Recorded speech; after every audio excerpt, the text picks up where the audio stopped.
So every time I have it, it's just like the weirdest sensation. It's like completely unfamiliar every time I taste peach. Um, Mm. so even if it's fake, I couldn't place it whether one way or another. But one of my grandfathers had a mango tree, so more than a few times I've had mangoes ripe right off the tree, and you're definitely right. There's some fake flavors that just don't cut it, and I think that we see that a lot in Magic the Gathering as well. Substandard replacements, and you got the real card, the real juice. There's nothing like Nico Bolas's Citadel, right? I mean, what other card does even something close to that? Crick, but I mean that's so separate. Well, I will say, like we're talking about how I like C4. And I think it's one of the best energy drinks for as far as like flavor for zero sugar ones. He mentioned he likes peach and mango, and that's like the worst two flavors of like any drink in my opinion. Oh man, if I could get like dragon fruit and grape, yeah. Oh man, I understand, and it's funny. Like very late '90s, early 2000, dragon fruit was just made as a bumper crop. Like they didn't have anything to grow in the fields, so they're like, "Yeah, let's just grow this stuff. See if people like it." And that's why it was in so many like Sobeys and different energy drinks and stuff back in the day. Dragon fruit was not popular for hundreds of years. It Stuff, doesn't taste that good. Have you ever actually had the fruit? yeah, for sure. Yeah, It's it's not not great. it's not like great. It's not bad. It's just not great. It's not like a cherry to me, like an actual like fresh, like a nice like toy Oh cherry. yeah, That just tastes better than any dragon fruit you could possibly, unless I've just had bad dragon fruit, which certainly is possible because it is an exotic fruit. And nah, man. the When I was places that I can get them, overseas, like I hung out at a dragon fruit plantation one day, and like, nah, off the tree, same deal. it's just You're bland. yeah, you're better off having an apple. Like a kiwi, even is more like Mm, there's more flavor and there's more. the hair I on don't know. kiwis, that's weird stuff though. Now, what's funny about was funny you were talking about your mom being allergic to peaches. Peaches. I have a buddy that's allergic to peanut butter, and that's like a Oh, more of a no. common allergy. Oh, that's But like, terrible. there's a lot of times where like I'll talk about like how much I love something that has peanut butter in it, You all and then right? like I remember that he's allergic, but then like his reaction is always just so funny to me that I just keep doing it. He's like, I wouldn't know, Matt.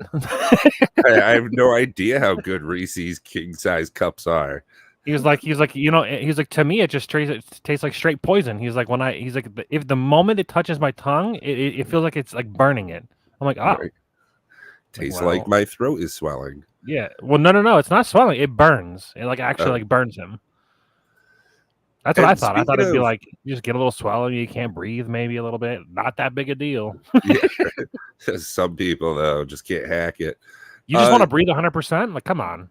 hey, I would love to even breathe 80% at this point, but modern medicine's helping me out with that. Hey, what up, Hillbilly? Yo. So there's some banger new cards coming out in Modern Horizons. Have you been keeping up with the spoilers at all? I have not. I actually thank you for making all those shorts because that's pretty much the only way I've been checking any of those cards out. Um, I saw, I think one went up today with a corgi as a legendary creature, Felia or something.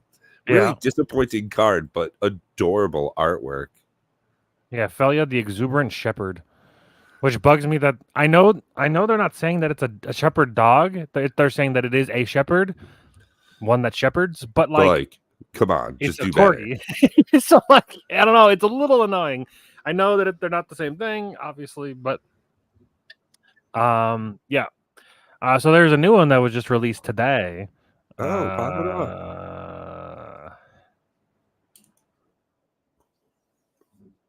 So that was my reference. The ancient problem of power creep. Look at this And guy. oh man, some pretty badass artwork, I'll be honest. Kindred enchantment, because they don't want to say tribal anymore, No, everything's kindred. huh? Not the biggest fan, But whatever, if a triggered ability of a colorless spell you control or another colorless permanent you control triggers, double it. Whenever you cast a colorless spell, copy it. You may choose new targets for that copy. I don't. I This don't. card, this card in This Zuladoc is freaking bonkers. this card in a lot of ways is good. I like that it's I wish that it was you know it's funny how often I say this and it's only in like one situation typically because of Zuladoc. I wish it was 7 mana. Oh, geez. I wish it cost more, which was really weird to say. I Because mean, Zuladuck has yeah. to have a 7-drop or more in order to cascade.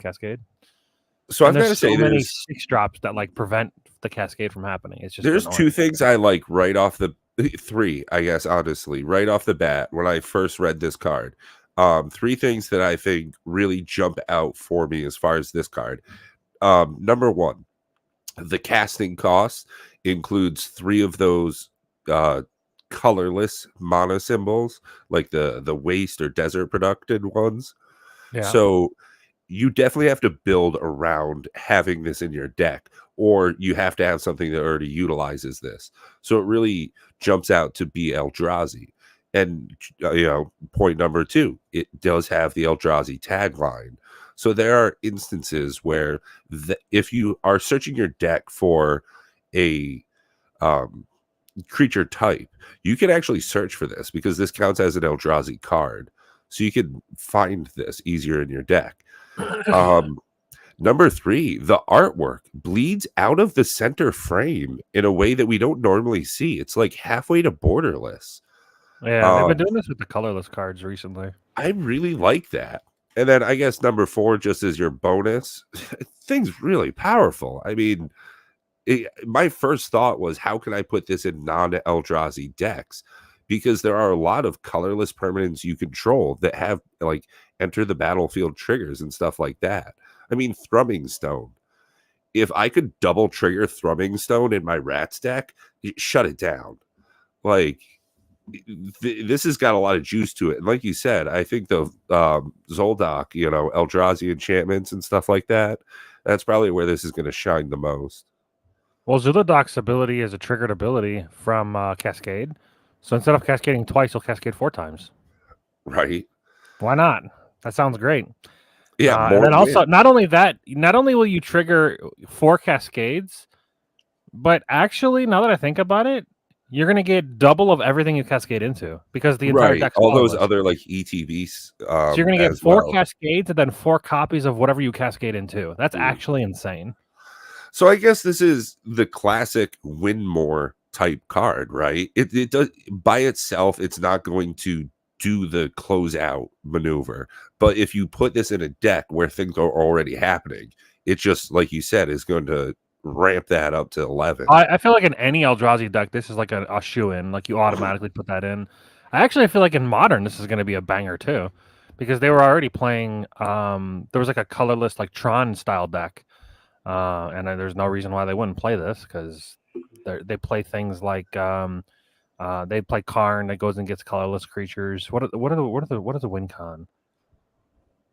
I don't know, but either way, I feel like this is going to be like a very very strong card.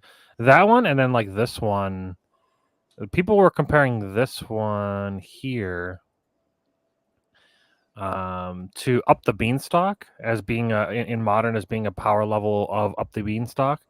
So Up the Beanstalk is when it enters it's like 2 mana, 1 green and 1 colorless. When it enters the battlefield, it's an enchantment. You draw a card, and then anytime a creature with mana value 4 or greater enters the battlefield, you draw a card. It's either mana value or it's power. Up the Beanstalk. Mana value 5 or greater, draw a card. This one, 3 mana and enchantment. Whenever you cast a creature spell with mana value 4, 5, or 6, you create 2 Eldrazi. And then also, whenever you cast a creature spell with mana value 7 or greater, draw 3 cards. The thing that sucks about this is it's freaking blue. It's devoid, but it's blue. They just had to make it blue. Why not colorless? Zuladoc would love this card. Right. It's kind of odd that they did that. I guess just to make it not go into stuff more. Yeah, I'm not entirely sure why it has a blue mana symbol, to be honest. I mean, same thing with Maybe this it might card. just be too powerful. Like if you just had that as, even if it were 5, if you played that in a lot of green big stompy decks, that would just be way too nutty. Same thing with Null Drifter.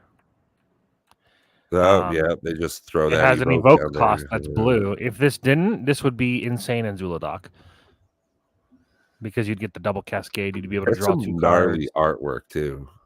Yeah. It's pretty good. I still think this is good, but Agreed. Yeah. although it was funny because I thought it was exactly the same as Mull Drifter, and until I read it about 4 times, then I realized this is when you cast it, not when it enters the battlefield. So it's actually not as good as Mull Drifter, because Mull Drifter, the whole point of Mull Drifter being the only reason is as good as it is because it Blinking can it. be flickered. Yeah. This cannot be flickered. I mean, I guess it could be if you like unsummoned it back to your hand and then recasted, but it's not the same. Yeah, You but can't. with You just can't get Annihilator tons of value. 2, with Annihilator 1 on it, that, makes it feel pretty good when you're actually swinging out with it.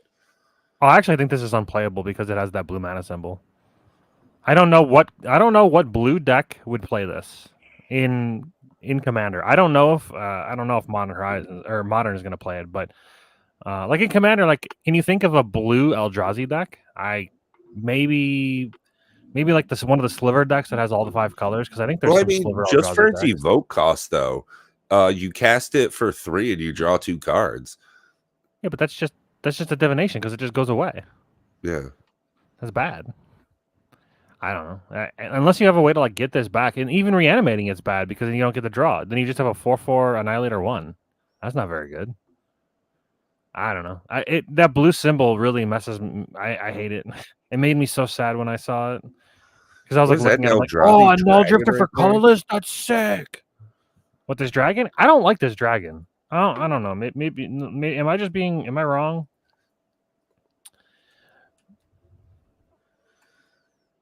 Emerge. You may cast this spell by sacrificing a creature and paying the emerge cost reduced by its mana value. Okay.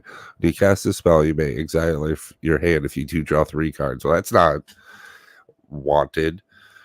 Flying, each creature spell you cost has emerge. The spell is equal to its mana cost. I mean, I guess that you could make a giant chain. Like that would be the only thing for me that makes this, like, I see that there's a way where this could be very powerful.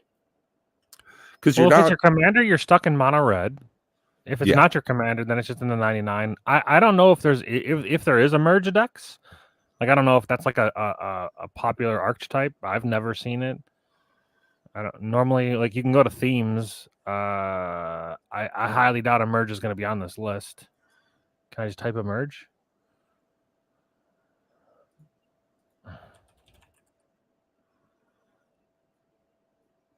Nope. It's probably not type line. It has to be type line. What else? What, or maybe it'd be like activated ability. Maybe. I don't know. I don't know of there being any emerge. Oh, I done broke it. It's back. Can I control? Yeah, F I for think that emerge? could be a pretty Nope. fun deck. I mean, if if you're just making a bunch of like goblins or something, if you're not actually doing it as an Eldrazi, I could actually see that being a very challenging but fulfilling build experience. I don't know. I don't like it. Like I like that the draw cards clause is a may, so like you don't have to exile your hand obviously if you don't want to. But it's not. It's only when you cast it. It's not when you cast anything else. If it was like anytime you emerge a creature, you have the ability to exile your hand and draw 3 cards, then it'd be more of a chain like you're saying. But like just being able to do this like this clause once for 9 mana, even if for 8 mana, even if you were able to like sacrifice a creature, make it for 2 mana, I don't think it's that good. I don't know. Well, so my thought is like, okay, you have 3 Eldrazi that all cost 7, right? You play one, and then you use that to emerge another out of your hand. You get its big ridiculous effect, and then you emerge another one out of your hand for its third big ridiculous effect of that turn. And you're only left with the third of those three, but you're getting all this huge action going. And I mean, the same thing for like a goblin deck. If you're just trying to run aggro and you just have like ETB effects, oh, when it enters the battlefield, create 2/1/1 goblins. Okay, cool. Then you sacrifice it for its 2 red. You put another gobbo out that does something. Yeah, so I can see like that side of it, but you know, like you're saying, it only has so much juice because you're constantly replacing itself. And as the commander, I think you definitely are shoehorned. Mono red, you're not with the largest play experience right there. Not the biggest pool of cards to draw from, as it were.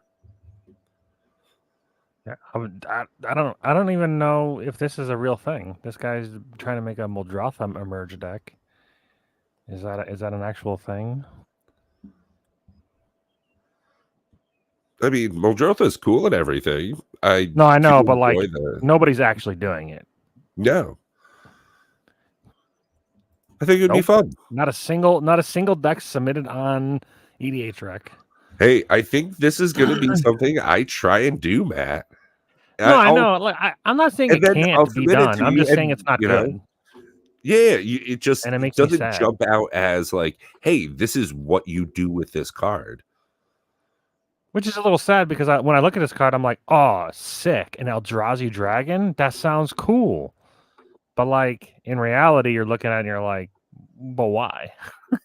Right, yeah. I get you. And Kappa Cannoneers here again. Yeah, there was another one that's not in this page for some reason. Like this page, I think this page only wants to put like the. Oh, here we go. Here we go. Okay. A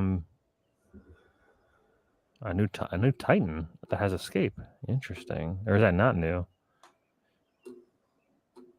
Oh, it's kind of like a whoa. Is this new? This isn't new. This is a reprint, right? Flage Titans of Fire's Fury. Flage.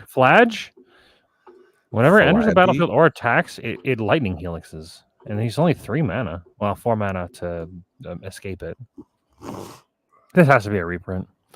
But that's not the card I was thinking of. Flusterstorm got reprinted. That's interesting.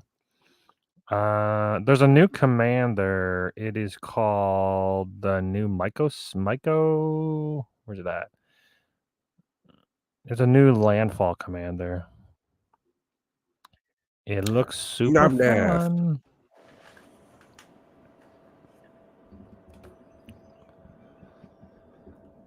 Yeah, but so far it's looking like Modern Horizons 3 is going to be a very strong set, which definitely falls right into our prediction. So I'm glad of that. I think that it doesn't help the set that it's going to be very expensive. I think that's one of the reasons why MH2 did so well, is because over the lifespan of it, it eventually got pretty cheap to get into it.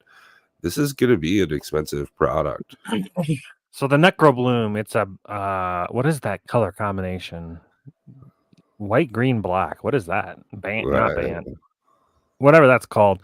So 4 mana for a 2/7 plant. It has landfall. Whenever a land enters the battlefield under your control, you create a 0/1 plant creature token. If you control 7 or more lands with different names, create a 2/2 black zombie. So it's a Field of the Dead on a creature. And then land cards in your graveyard have Dredge 2, which is also pretty insane.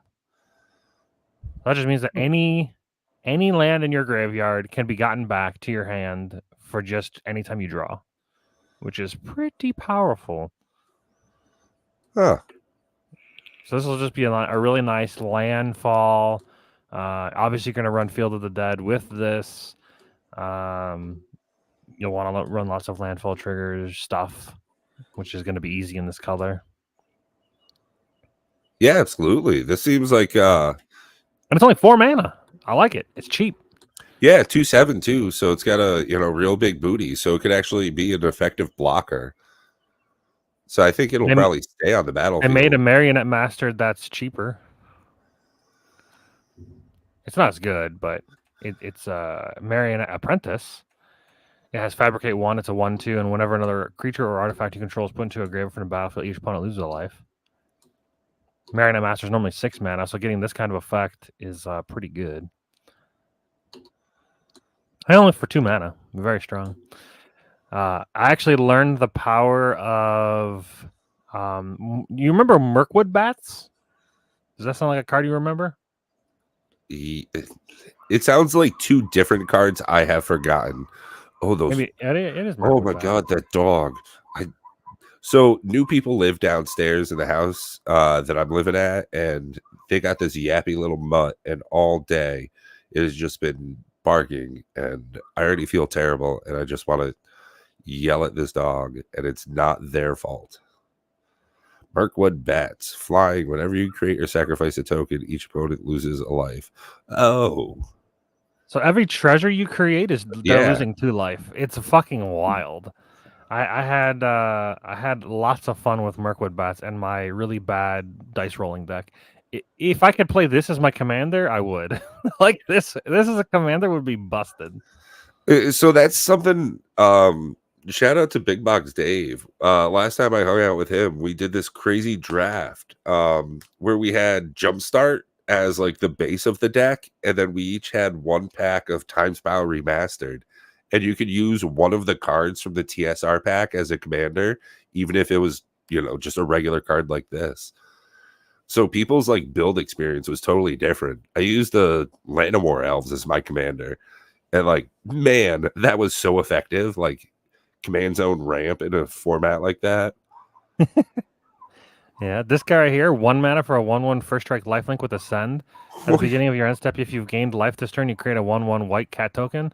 But if you have the city's blessing, for each token that you've created that has entered the battlefield this turn, create a copy of it. He's a very, very strong cat. Each token. Yeah. So every That's token you just double every token as long okay. as you have Now the city's blessing. that's ridiculous. For 1 mana. It's a very strong card. Yeah. Yeah. Mythic for sure. I mean, it's A so rabble lot of rousing. It's like bangers. one of my personal pet cards. Whenever you attack, create that many tokens, and they're like 1/1 citizen tokens or some shit. So like that's just nuts. I have not seen this card. Kozilek, the Broken Reality. When you cast this spell, up to 2 players each manifest 2 cards from their hands. For each card manifested this way, you draw a card. Up to 2 creatures each manifest. So you can specifically target yourself and somebody else. And you'll draw cards, and then the other creatures you control get other colorless creatures 3/2. Huh. I don't know if that's really playable.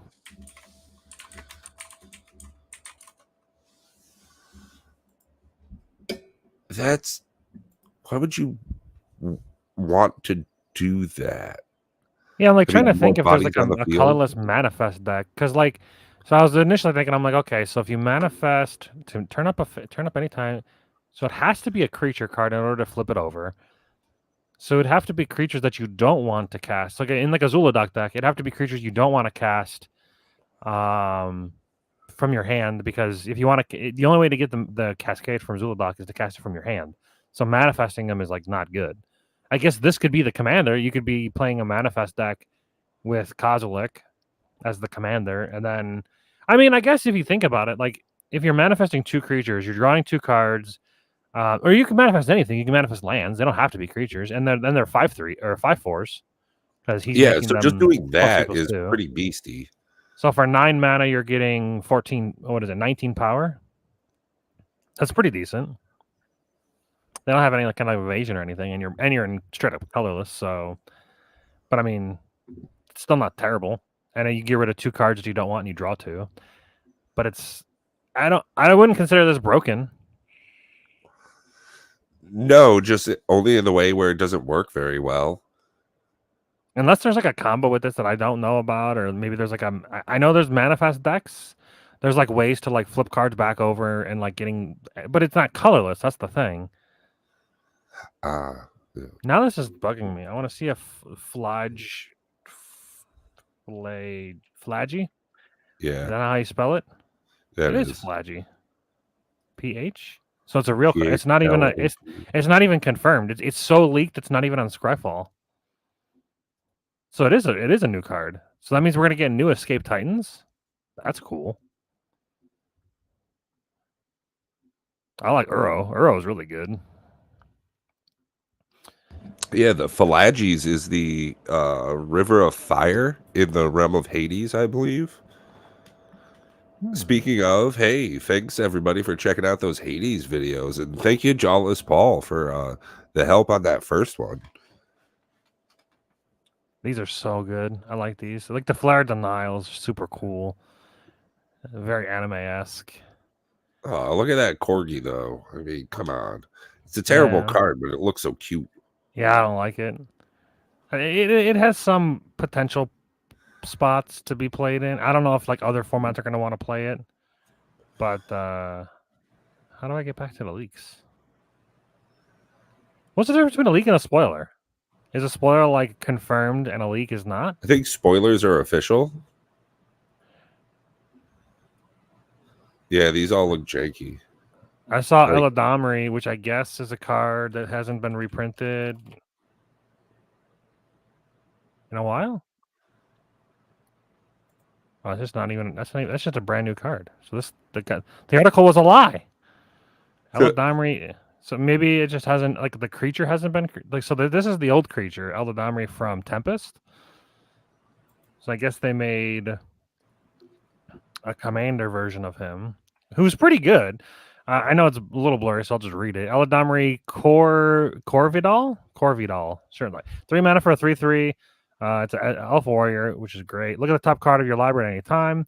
You may cast creature spells from the top of your library, and you can pay 1 green, tap it, tap 2 untapped creatures you control.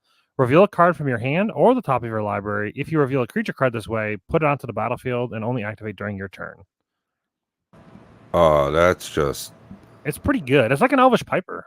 Yeah. It's like a worse Elvish Piper. Which, now that I think about it, why doesn't that card see play often? It kind of does. Am I remembering this card? I've played it in decks before. Yeah, this card's nuts. How is this card not seeing play that often?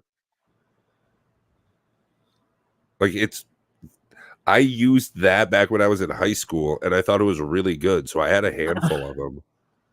Man, like, if this was a legendary creature, people would play this as their commander, no doubt. Oh, jeez, yeah, man. I would love that. Especially because of how many, like, what is it, Seeker of Daybreak or something that's untapped target creature. So you get to just do that over and over.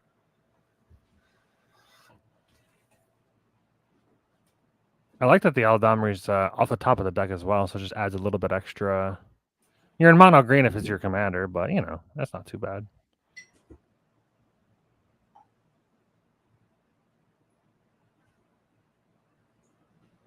Trying to think if there was any other cards that were recently leaked that were crazy. Oh, they made a bad brainstorm or brain. Is it brainstorm? Yeah, they made a bad brainstorm. It's called Brain Surge. Instead of costing 1 mana to draw 3, now it costs 3 mana to draw 4. Why doesn't it cost 2? Because the other one was brokenly good. It's very strong, but I don't think it's busted. You have to put 2 back. You're only getting 1 extra card. This one, you're getting 2 extra cards. It's basically it's divination, but way better in every way. Because it's instant speed instead of sorcery. So, like, there's no reason to ever play divination. You just always play brain surge. Because you're drawing 4 instead of drawing 2, and then you're getting to keep 2, so it's the same thing as it's just better divination. Although nobody ever plays divination. I don't know why I'm saying like that's a hard thing to do. It's just better divination. That might be it. There's like an Aether. There's a counter spell for energy people. I don't know. If energy decks, is that a thing on EDH Rec? Are people playing energy decks? Are becoming a thing now. Well, it's becoming a thing, or has it been a thing? There were energy decks previously, but because of the Fallout set, there's like more energy decks. Yeah, I figured as much, but I just wasn't sure if that was like already a thing. Can Atraxa proliferate energy? That makes sense, I guess.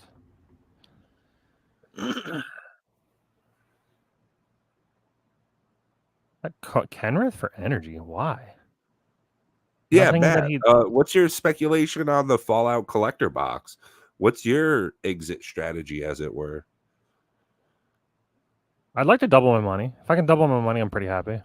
So once it hits around the 700 marker, I'll probably look into.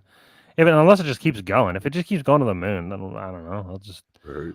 just hold out. Diamond hands. Gotta hold. Because I think I paid like 360 something for each box. So I know that the last time I looked, they were in the 5. 480s or so. Last time I looked, there was 5 exactly. Well, it's even better. See, they keep going up. I'm already plus 140. 553. Holy. Dang. Oh my god. Oh yeah, look at that. Look at Is that. there Look at that anybody that spike. can hear those dogs? This is just ridiculous. That's a big old spike there. I can faintly hear them, but I doubt the stream can really hear them. The worst part is I can distinctly hear them. Oh, I'm sure you can hear them. No problem. When I put on noise canceling headphones, I can't hear anything, so that's great. Or if I turn up my TV really fucking loud. So yeah, there was some talk about Modern Horizons 3 collectors being short printed as well, and like that. You know, we've heard that a number of times about a number of products, and this one I'm more inclined to believe it than ever before. Yeah, I mean, like, so I was able to get them for, I think 320 something, but I didn't because I don't trust in them to spend $700 something on a couple boxes in order for them to potentially just be printed to oblivion. So Yeah, and I at could this have gotten point, them like, for 329 was the price that I saw as the lowest that I've ever seen. I assume these are already, unavailable. gone. Yeah. At this Although they point do in them my in flashes, they do first flash, second flash, third flash, whatever. They have them in like all right, installments. The right. first flash is the cheapest and whatever. We have to get what's his face? Was it? I'm horrible remembering things. What is it you're trying to Twiddler? do for this person? It was Twiddler, right? He was trying to get in on the on their Yeah, website. yeah. Yeah, we have to see if he's. Oh, he actually texted me the other day. We had a bunch of back and forth conversation. He's gonna do a bunch of flesh and blood openings. Like, I think his plan is to do one case of every set after like the first 3, because they're all ridiculously cheap. You can buy a case for less than $200 of pretty much every set outside of the first 3. So just for mass openings, just for content, I think he's doing that because there's like a weird inversion on single prices right now. There's just not a lot of people opening flesh and blood boxes, but the single prices in that market are still very high because people play the game a lot. There's one thing that always frustrates me about. Actually, there's a couple things that frustrate me about Flesh and Blood, and then just card games in general.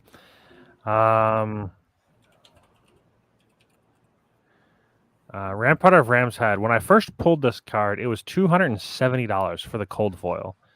It is now $45. Oh yeah, the meta It changes is pretty quick. so unfortunate. Well, no, it was never meta. It was just that I had pulled it when the set first came out, and people weren't sure if it was going to be meta. Yeah.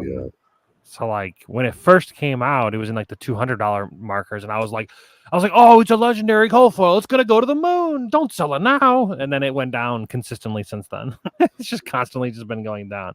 I'm in the hopes that one day it will go back up. So one of the things for me that's worked out really well, I have a habit of when I open up a product, whether it's Flesh and Blood or Magic or Grand Archive or anything like that, if I open something, I am pretty likely to sell it as quick as possible to get that return value. And I think that, speaking of Flesh and Blood in specific, that's probably one of the best ways to do it. I don't think I've seen a lot of cards hold value over time. Yeah, Fyendal Spring Tunic, when I first pulled it, It was I want to say 150, and it's it looks like it's maybe going back. It's a maybe yeah. Okay, so it was actually a Well, this 200. is from what, the historic packs? Yeah, and this is why I thought I'm like that's insane. Why would the historic pack one be so expensive? And then I'm like, whatever, I'll keep it because they're. I thought their reprint policy was strictly to make if they ever were to reprint a card, it would be specifically to make it worse as far as like the looks are concerned. But that's a lie because they reprinted People it don't like in the bright white lights. borders. Oh, No, it's in wow. bright lights. It's just straight up in bright lights. This Oh, is it. It's just in bright lights. The one like one of the most recent sets, and I'm like, that's just a fucking lie. They just lied about the reprint policy. yeah. So That definitely that's does not annoying. reflect well on them. What you doing, Yeah. James? Yeah, it's quite annoying. I'm like, why is this in bright lights? You specifically said that if you were ever, they should be at the bare minimum, it should have been pink bordered or white bordered or whatever to make it Yeah, look worse. some Steam work stuff. Yeah. But yeah, I don't know. This bugged me because I have one. I pulled one and it was like a really good box, but it's a less good box now because the card has plummeted in price significantly. And if they keep just reprinting it like in Magic, then they're never going to be worth money. Now, Right. I'm okay with that if I were to go into the card game now, but like being in the card game previously and having the cards all be worth a bunch of money, and with their reprint policy being the way that it was, they weren't trying to do it this way, the Magic way. Like I'm okay with cheap cards. I've said that in the past. I wish they were all a penny, because realistically, I think that nothing should inhibit you from being able to enjoy your fun. I don't care what the cards are worth as long as I I can hope play the Bob's game. not watching. Yeah, well, I'm convinced he doesn't like actually playing card games. He just likes looking at them. Okay, what is like, looking at 6? the I'd like to value. read that card. It's not good. Because this is from It's like not. Ren It's and not 6, bad. right? Yeah. It's not bad, but it's not great. At It's least it's not a playable for sure. planeswalker.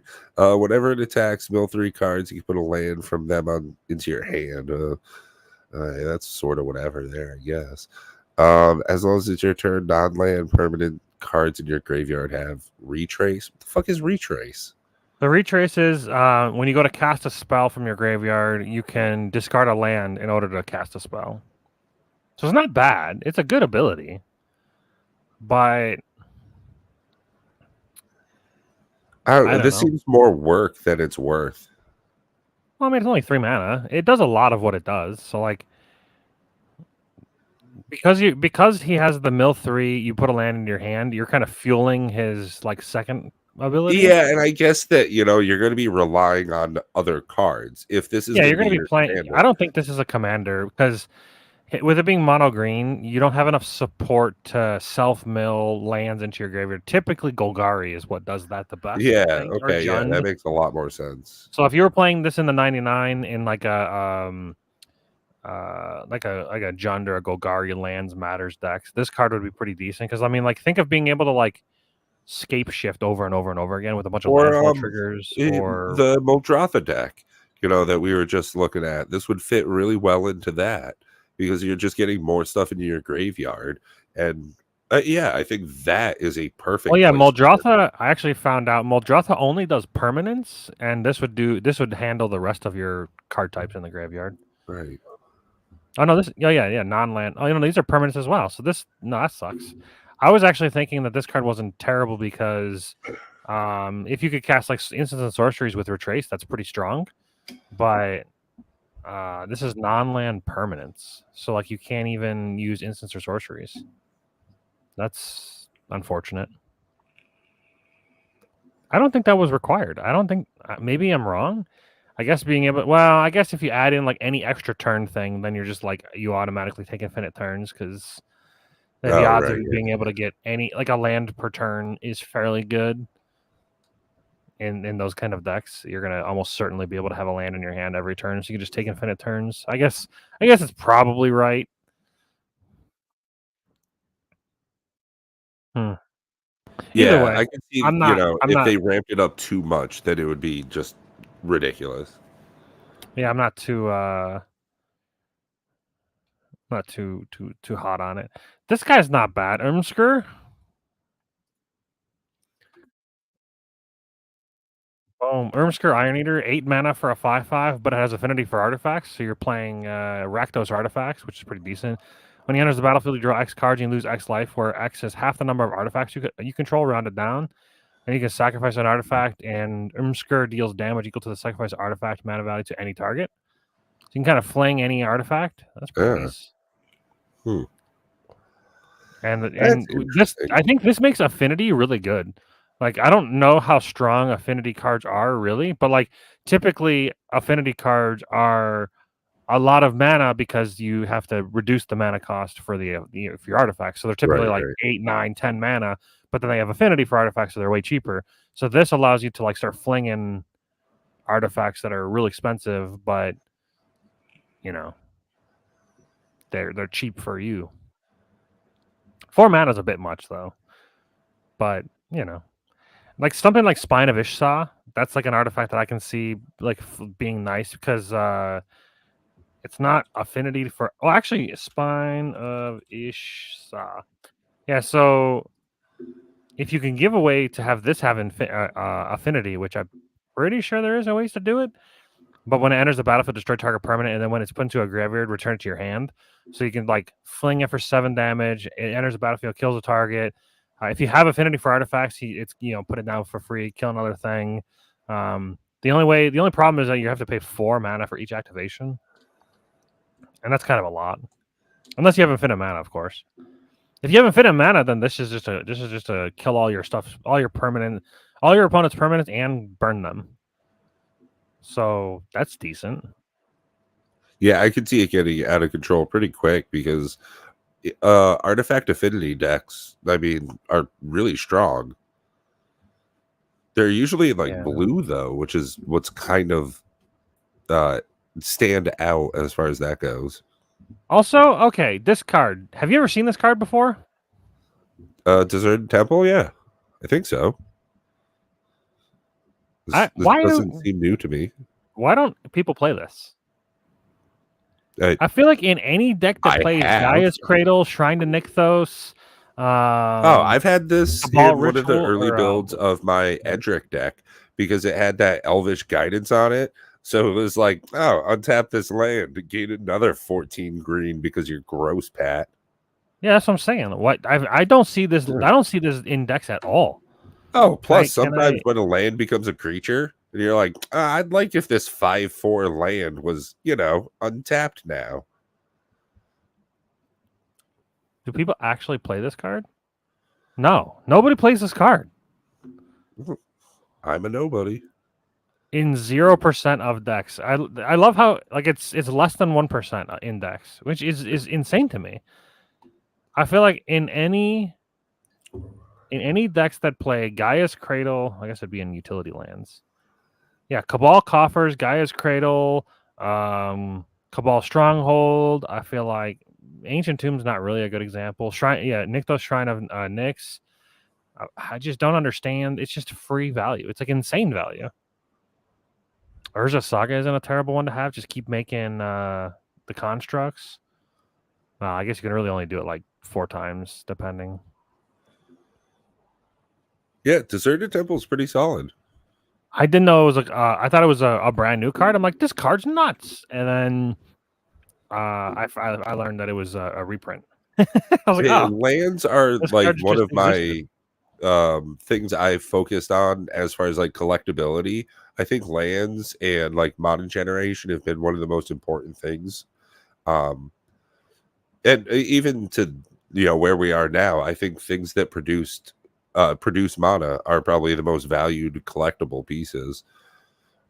So I was definitely aware of Deserted Temple, but I was surprised to see how few decks it's been in. None.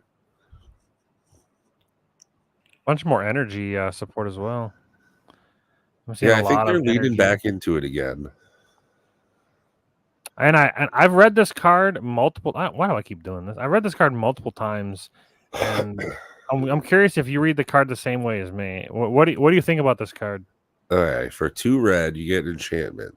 Whenever an opponent casts a spell, you may reveal the top card of your library. If you do, you may cast that card without paying its mana cost if the two spells have the same amount of value?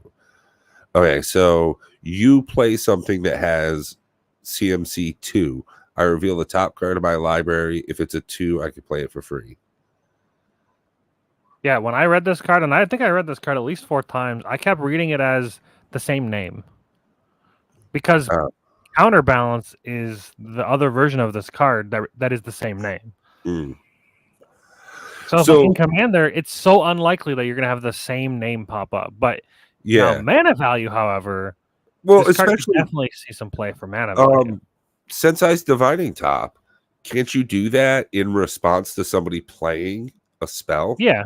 Yep. So yeah, while the trigger's on the stack, you can respond. Okay, cool. Then I'm just gonna put this on the top. Oh yeah, this is a really good card now. Now that I actually know, now that I read the card and actually understand the card, and when you read the card, it explains the card. Thank you, Professor.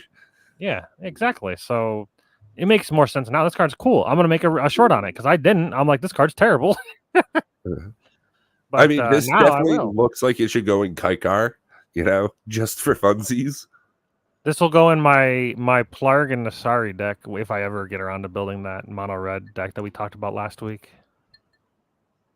Plus, in red, that's just a way to look at the top card of your library pretty frequently. Yeah, but I mean, you're revealing. Oh, you're revealing it. You're telling your opponents what you're doing. I don't know. Well, this one's real potato-y. I think it's 4 mana. Exile target non-land permanent. You may cast that card for as long as it remains exiled and spend manas over any color to cast that spell. 4 mana, exile, and then you get to cast it. If depending on what the other color is, it's probably blue-white. Maybe it could be black-white. It's probably blue-white. And I like... Yeah, there's no way to tell.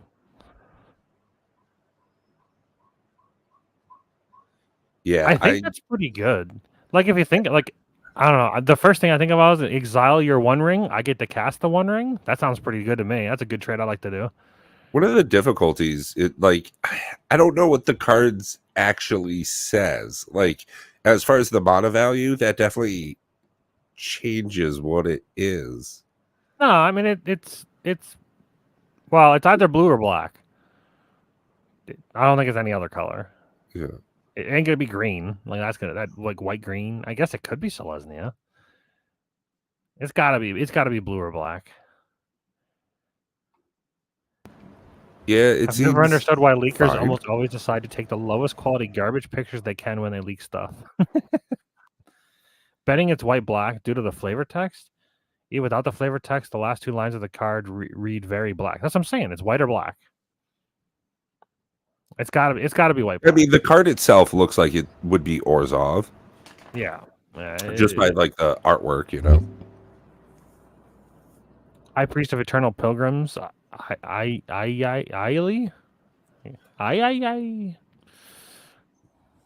there's a lot of bangers. I'm looking forward to Modern Horizons 3. It's gonna be fun. I'll probably have a draft up on the channel whenever I get my boxes because I got two play boosters.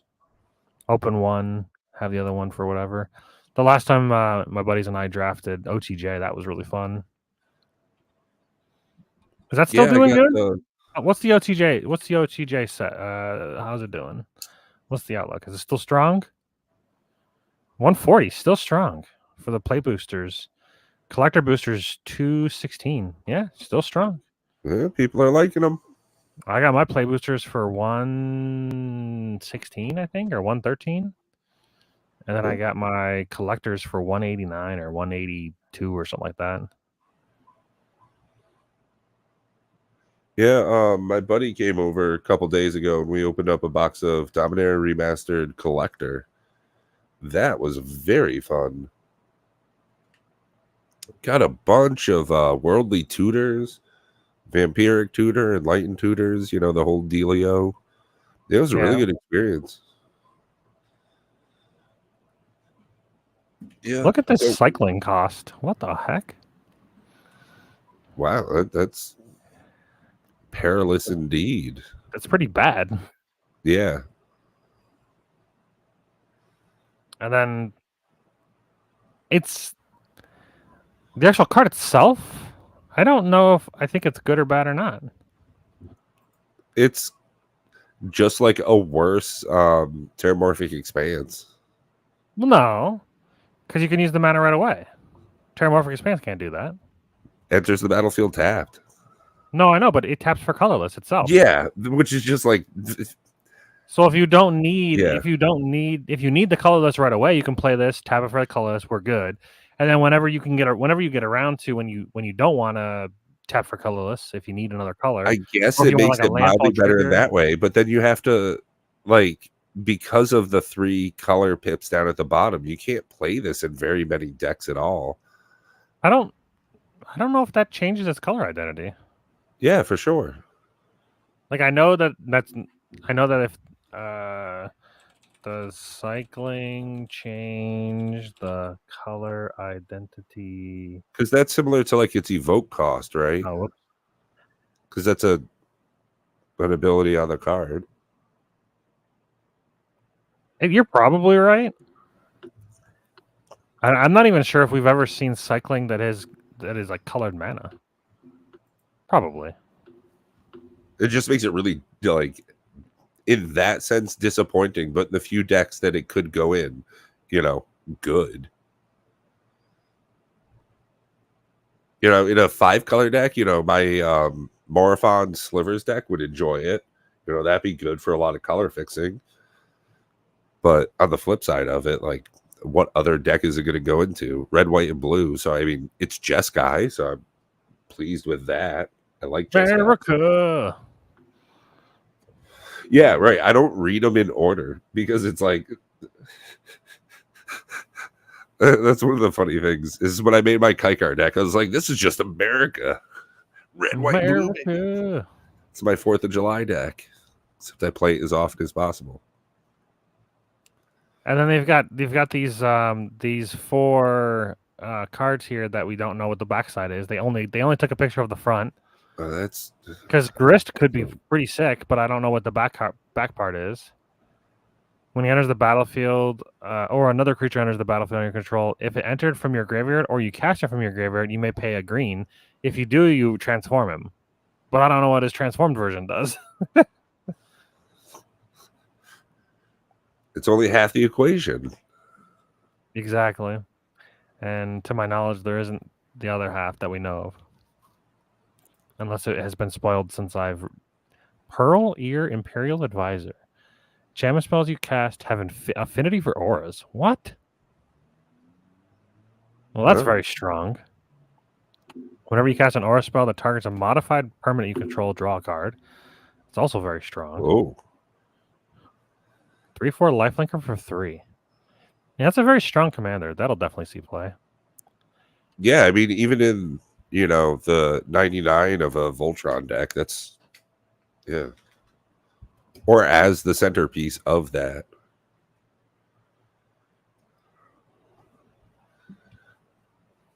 Necro Dominance. That's a new one. Skip your draw step. At the beginning of your end step, you may pay any amount of life. If you do draw that many cards, your maximum hand size is 5. If a card or token would be put into your graveyard from anywhere, exile it instead. Oh. A card or token? So that it prevents tokens from hitting the graveyard. Interesting. That might be the first time that terminology has ever been used, preventing tokens from hitting the graveyard. I mean, there's stuff like Rest in Peace, but like this one specifically says card or token. Because I thought tokens were cards. Oh no, that's the thing. Tokens weren't cards.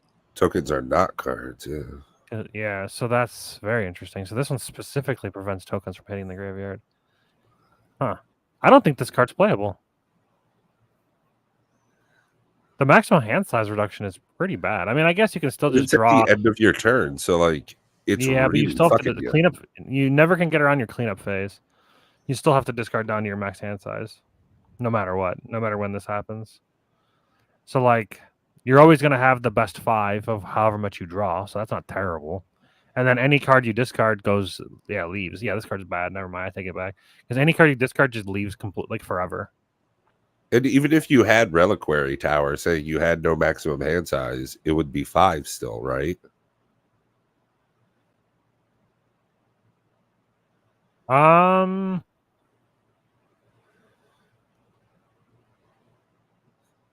I mean, that's my It wonder depends on is how if you Reliquary Tower is worded. You have have no no max hand maximum size. hand size. I don't know what overrides what. Right, like that's a weird ass ruling. Reliquary Tower.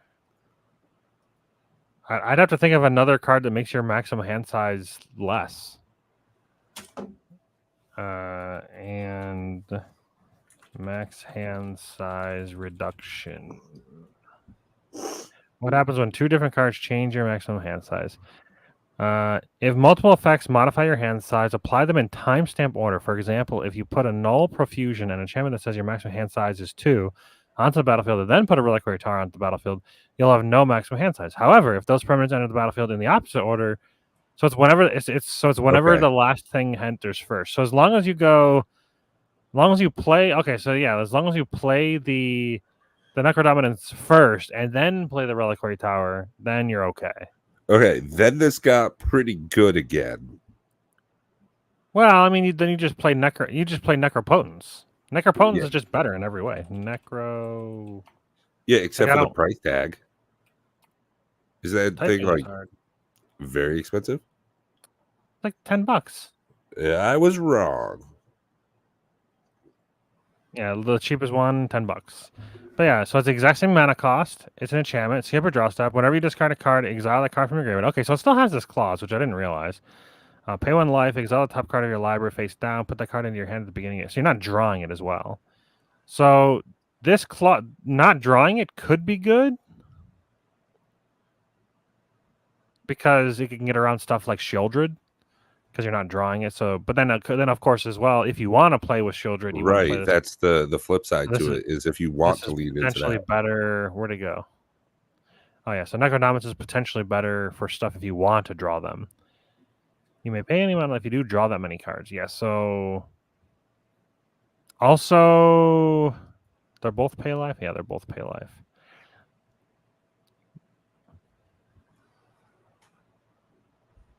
What is this? What happened to this man's camera? Oh, it's got to be a hardcore foil. Azlask the Swelling Scourge. 3 mana for a 2/2.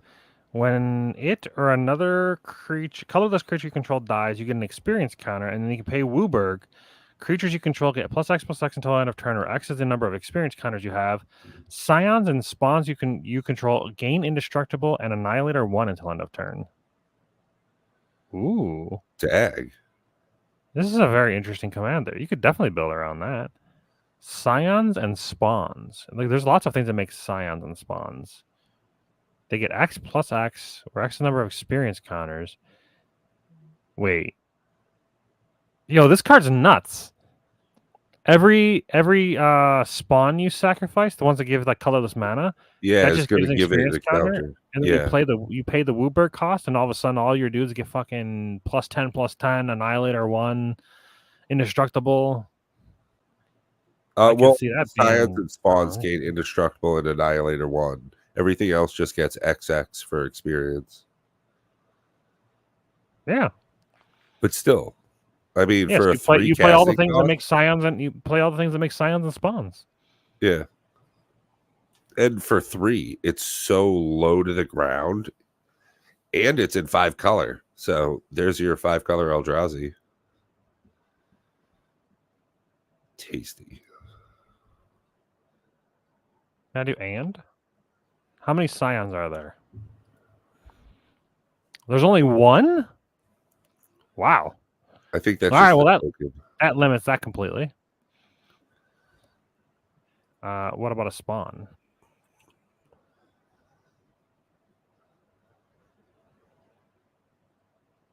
That doesn't seem right. Well, No, I it guess I see doesn't. what you're saying because the creature type is token, so whatever makes that some spawn. Okay, 49. Yeah, that makes way more sense. Like the amount of things they create. You're still, I mean, that's still a low amount. That's like with just this alone, some of these aren't even real cards. Right. So you're like, actually, like 3 of them aren't real cards. So you're at 46. I bet you some of these cards are going to be complete trash. But hold on. But what about Scion? 38. Okay. So you got It's a still pretty not good looking pool. good. Well, then you have to throw in all the stuff that makes the deck actually work. Oh, So, like, true. I mean, like, your your ramp, your cultivation, monostones, your your land. lands. Yeah, you just pick the 20 best of the productions. But I Yeah, I was mean, gonna say 2025 maybe. And then you throw in your Eldrazi spice on top of it just to make it extra gross. So yeah, yeah, yeah. I feel like where'd it go? This is probably one of those commanders that, as time goes on, maybe it gets better. Yeah, I It's think nice that there's it's a gonna be 5 some color commander because refinement it to it. opens up every option. Yeah. You basically want a way to go infinite. If you can make infinite tokens, then you're pretty happy. But I don't really know if there's a way to do that in. Well, I guess you can go like the token doubler strategy as well. You can just play all, since you're in all 5 colors, you can just play everything that like Oh, yeah. doubles and triples and quadruples token generation. Right, right. And then you got Mondrak and your other doubler out there, so you're making what 6 times as many tokens. Yeah. Could get Yeah, very there's broken. definitely ways to make because there was like a land that just taps and makes them or something like that.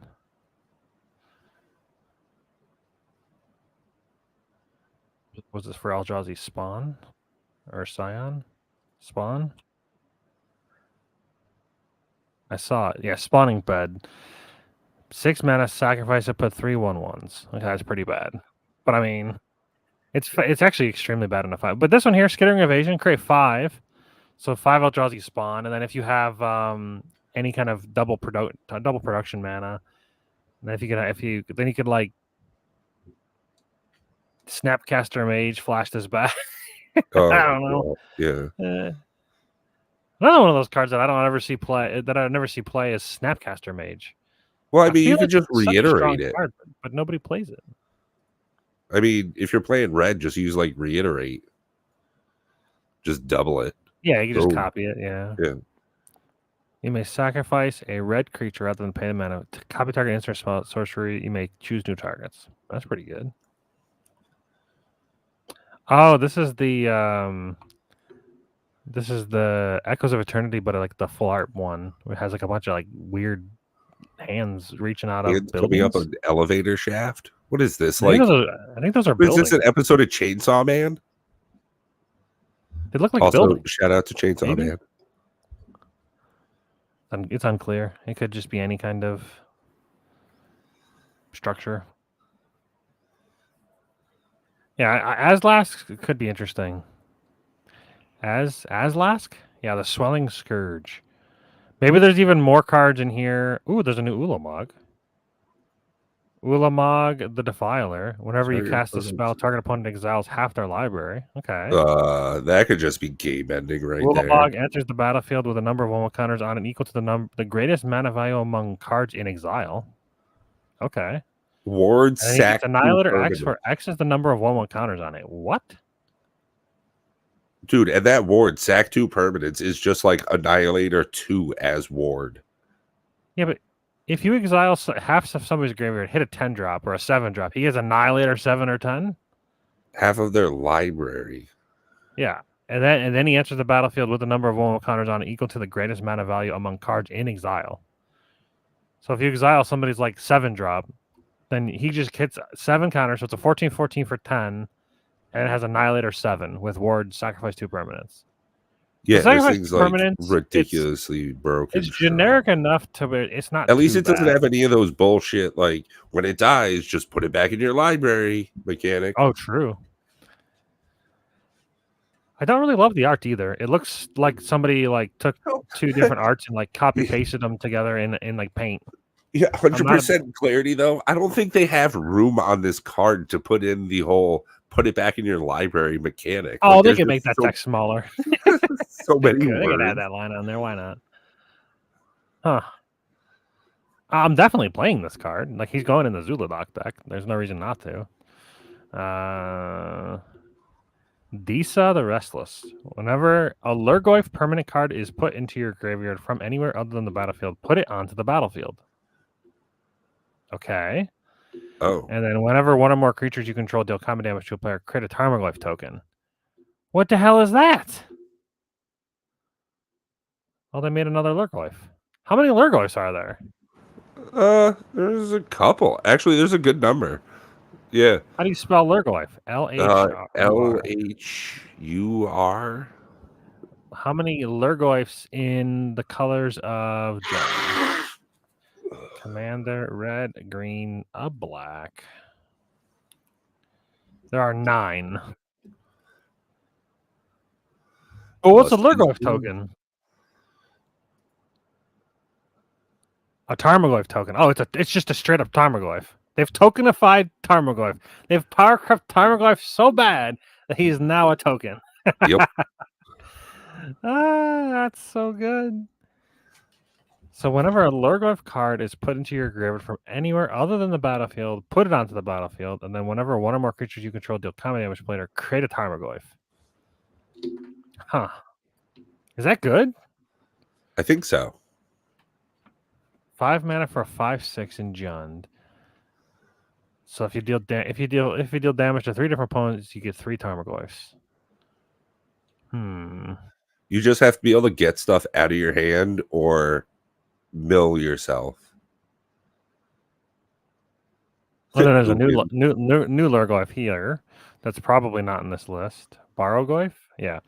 Barrowgoyf, 4 mana for a something.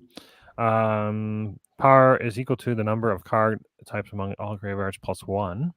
Then whenever he deals combat damage to a player, you may mill that many cards. You may put a creature card from among them into your hand.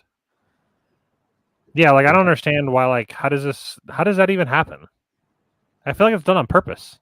Yeah. You have to like specifically cut off like the power toughness. It's like one of those people that they're like. It's like one of those adversarial DMs where like the player like we really really want this, and they're like, okay, I'll give you what you want, exactly what you want, and then like mess with the wording of it to make it like twist it in a way like you think you wanted it, but you Monkey paw. Yeah. Yeah. Monkey's paw curls. Whenever you cast this spell, remove all counters from up to 1 target permanent or opponent. The spell costs 1 less to cast for each counter removed this way. Oh wow. Well, I mean, it's only a 3-drop, so it's like not really that bad. But it's just Vampire Hexmage, isn't it? Isn't Vampire Hexmage just better?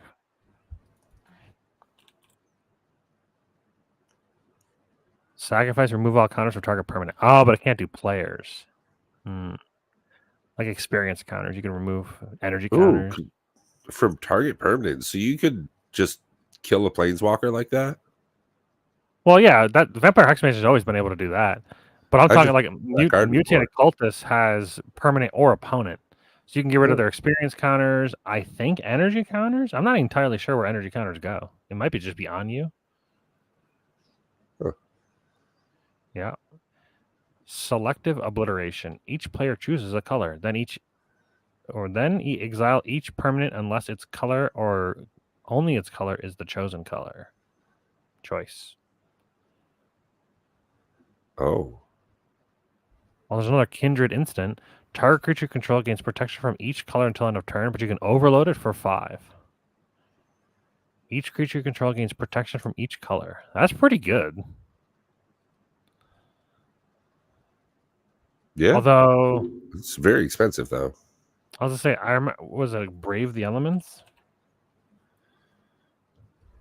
Is that just one person? That's just one creature. Okay. I was gonna say, I remember Brave the Elements is 1 mana. So this is Brave the Elements with Overload. And in colorless. Which is interesting. There's a lot of new stuff. But they keep doing the thing I think keep Modern adding Horizons colors 3 to it. is going to be just powerful. I think it's going to be jam-packed with goodies.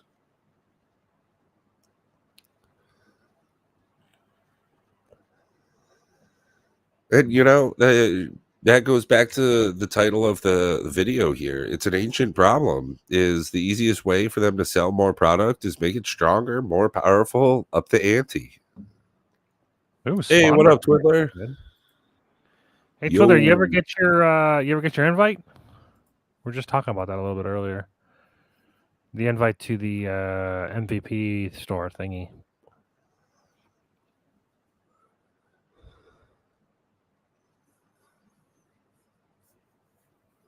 Oh, and Hades too, since it's in early access, they're actually making pretty notable changes with some of the gameplay mechanics. So really glad to see that.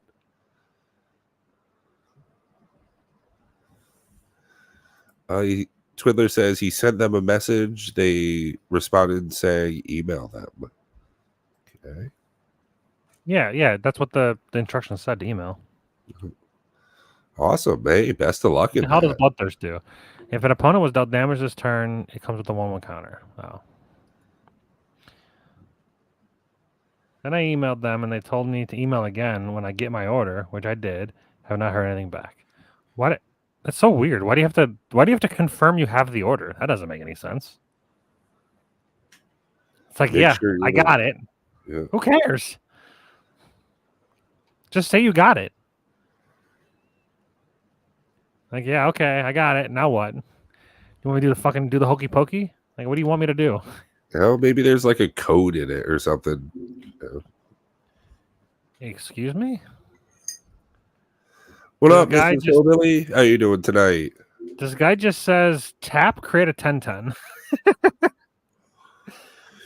Jeez. There's no mana cost. It's just tap, create a 10/10. 10 mana for a 10/10 Hey. that creates 10/10s. Oh, well, since it's a token, it has no casting cost. So that's not going to work with that card we were looking at earlier where you could emerge it. Yeah. That's still just strong. Yeah, I mean, it's a 10/10 with vigilance, and it has a little bit of ward. The ward's kind of a whatever, who cares, but it's kind of annihilator. It prevents them from, like, sacking a token to pay for it, which is, I guess, nice. What's this do? Eldrazi Confluence, 4 mana, instant. Choose 3. You may choose the same mode more than once. Target creature gets +3/-3 till end of turn. Exile target non-land permanent, then return it to the battlefield, tapped on its owner's control. A flicker and colorless? Interesting. That could be really strong, actually, now that I'm thinking about it. And then create some Eldrazi's. Create 1 Eldrazi. At instant speed, flicker 3 Eldrazi's that have broken enter the battlefield triggers.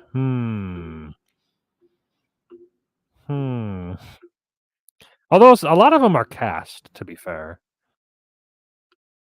But, like, I don't know, being able to flicker Kozilek, the Butcher of Truth, this guy. Oh, no, he's cast. So which one's the enter the battlefield one?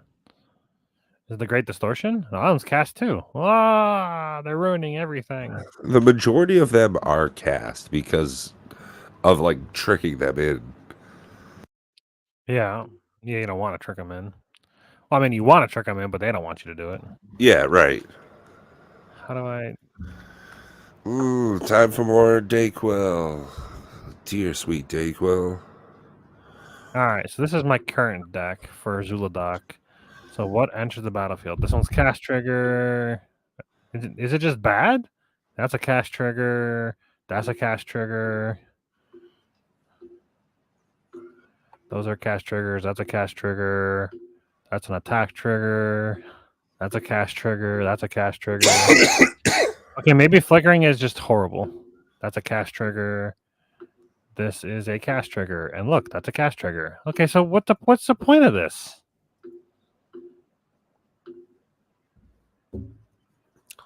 Maybe it works with one of the new ones. Yeah, I guess. Even the new the new what's it called, the Null Drifter is still a cast trigger. You can't even flicker the Null Drifter. Yeah. It is unfortunate.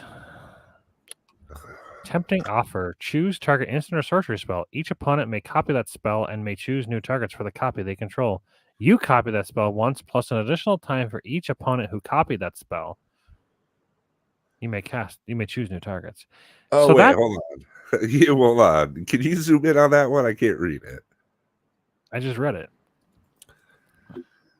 Tempt with mayhem.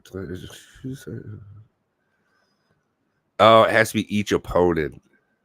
Yeah, I was thinking it'd be really good for Commander commander raids. raids, but Yeah. because it says each opponent, it's not good. If it Damn. wasn't each opponent, it'd be really good for Yeah, commander if it was raids. just each player. Everybody, Rob could play. He could play his fucking group hug deck, and then what is it called? Template Discovery, or what's the card that we all go get basics? Collective He, Voyage. yeah, Collective Voyage. He Collective Voyages for like 6, and then we all just copy it. Or Pretty I mean good. just ramp. Yeah. Yeah, Now, that's pleasant. That's a good card. The way I'm imagining it is a good card. I mean, it's Collective Voyage. yeah.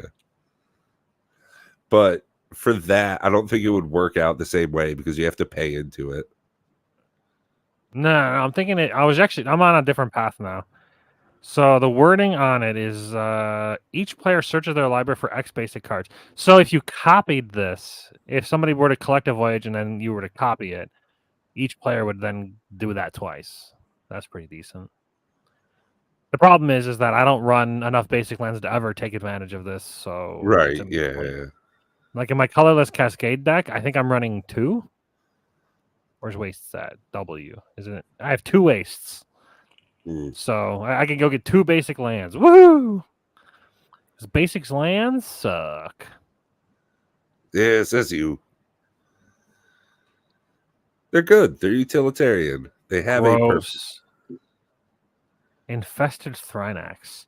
5 mana for a 4/4 with flash. When he enters the battlefield until end of turn, whenever a non-token creature control dies, you create a number of Saproling tokens equal to its power. Huh. I like that a lot. It kind of reminds me of what was that card called? There was a Fresh Meat. It's a magic card. Yeah. Create a 3/3 token for each creature put into your graveyard from the battlefield this turn. Yeah, it's kind of like that. This is kind of better, but like, well, I'm surprised that's not a black card instead. That's surprising. Maybe not, because this you get 1/1s equal to the creature's power. Until end of turn, whenever a non-token creature you control dies, and this cares about each creature put into your graveyard. Does it count tokens? Including tokens. Okay. Yeah, it doesn't say non-token creature, so Yeah, it says right here, including tokens that enter the battlefield under your control and non-token creature you own that you didn't control. Interesting. So I mean, both of them together is real good, obviously. But yeah, Infested Thranax, I actually think there's going to be some pretty broken things with that. Aggressive Biomancy. Create X tokens that are copies of target creature you control, except they have, when this creature enters the battlefield, it fights up to 1 target creature you don't control. So for 4 mana, you get 1 copy that fights. 6 mana is 2, 8 mana. I mean, unlimited mana, you could just bang, bang, bang, everything's dead. But, you know, that's basically, if you ever say unlimited mana, what is this mech-looking thing? This is the mechiest looking Phyrexian construct. I mean, I guess it is a kind of a mech. Exterminator Mag March. 4 mana for a 5/3 that when you cast an instant or sorcery spell that targets only a single target permanent opponent controls, if another opponent controls 1 or more non-land permanent spells that get a target, choose one of those permanents, copy the spell, copy target the chosen permanent. What? So if I Lava Axe, one thing I have, if you could also Lava Axe something Bob has, do that. Yeah. I was trying to think of a black removal spell, but for some reason, Doomblade, that's one. So if you Doomblade one thing, it doubles all your Doomblades and effects. Or anything. As long as there's also another option. Another target. Yeah. That is very good. What's up, Coach? Yeah, that's a pretty strong card, and it's 4 mana for a 5/3. I wouldn't mind a 3/5 instead of a 5/3. The butt's a little small, but I mean, realistically, you could just get rid of the regenerate it and just make it better. Just make it like a 5/4 instead. But it regenerates kind of nice. I don't know. You're not late, coach. You showed up right when you needed to, buddy. Same thing for you, DJ. What up, When you Russ? cast the spell, each player sacrifices X creature, and Gluttonous Hellkite enters the battlefield with 2/1 counters on it for each creature sacrificed and has flying and trample. Huh. Each player sacrifices. Oh, if it was each More opponent. dragons. Yay. Yeah, but I would have. Each opponent would be better. And it's not legendary, so you can't even play it as your commander because it's just some random Gluttonous Hellkite. He's just eating. I Looks like think he's that's eating other. the only drawback I really see to Exterminator Magmarch is that it's not legendary, so you can't just from the bat be the arch enemy. What is this? Is this just Bro, Tarmogoyf? what are we doing What is here? this? What are we doing here? It has Trample and Myriad. This is bullshit is That's what this pretty is. good. It's unclear what its casting cost is, but Who, what, why? I feel like it's done on purpose. I feel like it's one of those people, like I said, the monkey's paw, where they're just like, Oh we're yeah, they're gonna just trolling. do it, but you can only get some of it. You got to guess. It's called Polygoyf. There's a lot more goyfs. Look at this. There's many more goyfs. Yeah, what is this? The What is this? Goiftrosity? Create a Tarmogoyf token? It's actually Lurgoyf creature with Tarmogoyf's power is equal to the number of card types of cards in all graveyards, and it's tough. It actually is just Tarmogoyf. They've tokified Tarmogoyf. That's wild to me. Oh, Bloodbraid Challenger. Huh? New Cascade card. Hold on. 5 mana for a 4/3 with haste and has escape. Exile 3 other cards from your graveyard to cast it. So you can kind of double cascade. Actually, not even double cascade. You can just cascade many times if your creature keeps dying. I mean, I think you just play this because there's not that many Cascaders, and my Animar just wants more Cascaders, so you just replace a non-cascading card with this. A Pyrogoyf. So it's just the same thing, and then when it or another Lurgoyf enters the battlefield in your control, that creature deals damage equal to its power to any target. That's pretty good. So yeah, we want to play Lurgoyf Tribal. I'm sorry, Kindred Lurgoyf?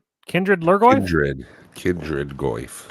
Kindred Lurgoyfs. Yeah, Coach Bob is just taking a little bit of a content creation vacation. He's got some family in town that he just has not been able to meet up with for years, and I think all of us know as we get older how much more important family is. So, really glad he's taken some time to really focus on that aspect. And yeah, no issues. He's going to be back when he's going to be back. I'm convinced I just pissed him off, but that's unclear. Yeah, I'm the other half of that equation. What is this? Ulalek, Fused Atrocity. It looks like it. When you cast an Eldrazi spell, you may pay 2 colorless. If you do, copy all spells you control, then copy all other activated and triggered abilities you control. You may choose new targets. Now that's just, what are you doing? When you cast an Eldrazi spell, you may pay 2 colors. If you do, copy all spells you control, then copy all activated ability and triggered abilities you control. That seems really good. The fact that it's 5 colors, you just get, now you can play all those Devoid cards that I've been talking about wanting to play. Yeah. Ulalek Fused Atrocity. What is that? This is a thing, and it's a 2/5 with Devoid, so it is colorless-ish. And it's cheap too, realistically, for an Eldrazi 5 or Wooburg. Come on. Yeah, 5. You could play this turn 1 quite easily with Jeweled Lotus and any of the mana rocks that are good. Soul Ring and Jeweled Lotus, boom, done. He's out turn 1. Problem is you have no mana to like cast Eldrazi spells afterwards, so getting him out that early doesn't really do anything. You don't want to do that. Easy target. Yeah, you just got a 2/5 for nothing for 6 turns while you get more mana. I don't know how I feel about this. You copy all. When I read it, it looks broken good. Copy all activated abilities you control. So like when I see copy all activated and triggered abilities, that's good. But you have to specifically play an Eldrazi spell that triggers something in order to copy it, or you have to have like an instant spell that can copy a activated or triggered ability, or sorry, an instant spell that isn't also an Eldrazi spell, which there are some. And you can also play Skittering Cicada, which would give all of your Eldrazi's flash. This guy right here. You may cast colorless spells as though they had flash, which would definitely help the trigger clause of that. But you're definitely going to want a lot of mana. Like the Ulalek is I think the boon. I don't think you go 5 color because like you kind of want a lot of colorless because it's the best. It's the best way to ramp and get the big colorless creatures out. And I think you just want splashes of color. Like you want a little bit of blue. You definitely want blue, so you can play like the new enchantment that just came out. That one's busted. But yeah, this one's weird. Like I don't actually think you play all 5 colors. I think you just maybe you play splashes of the colors, or you just play like the really good cards of each color. Right. And then you have to have a way to produce them reliably, those colors. Which is this the first time we've ever seen this hybrid mana with colorless? I don't think I've ever seen this hybrid mana with colorless or a color. I think we have. I don't know. I think this is new. It doesn't look new to me. That doesn't look. It's not like Phyrexian. It's just like. Yeah, it's just straight hybrid. It's just hybrid, but it's hybrid colorless. I don't know. What up, Time Capsule? How you doing?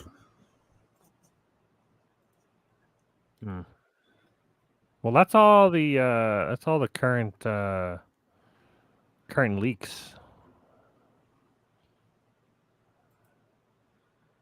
And this card called Eldrazi Confluence isn't an Eldrazi spell, which is kind of annoying. It should be. Irony.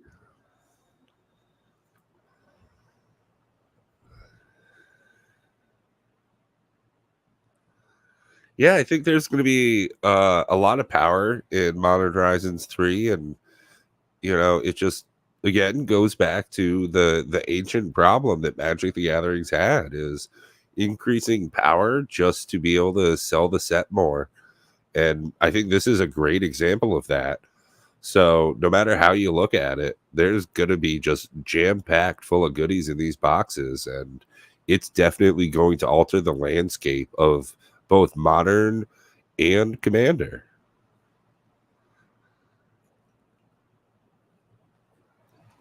They kind